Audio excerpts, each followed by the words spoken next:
Election Day is just 48 days away, but you can start voting in Minnesota this Friday. That way of absentee voting, often by mail, is new for many Minnesotans.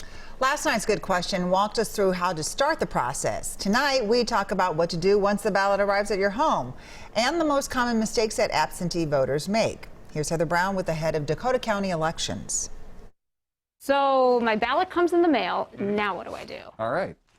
So first thing you do is open it up and get everything out of the envelope. So this is a lot of paperwork. It is. I mean, the whole system's designed to walk people through it. The vast majority of Minnesota voters have had no problems with mailing in their votes, but during the August primary, 2% of absentee ballots were rejected at first. The biggest reason? They came in too late. That shouldn't be nearly as big of an issue for this general election, and that's because the deadline has been extended. The postmark has to be by Election Day, but the ballot will still be accepted up until a week later. So once you've read the instructions, you can go ahead and vote your ballot. And then you take that ballot and you fold it back into thirds, and you put it into this envelope.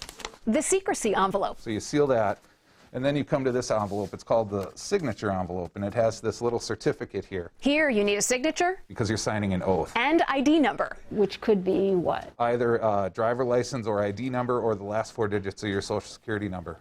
Now, people forget which number they gave us all the time, and so they call us and they say, hey, which number did I put on my application? And we can't really tell them that, so we tell them to just put both. The number 2 reason for a ballot rejection, the signature and ID number didn't match. Number 3, there is no voter signature, and number 4, no witness signature. Now, when it comes to that witness signature for this election, there's a change here. It's not required for most mail-in ballots because of COVID.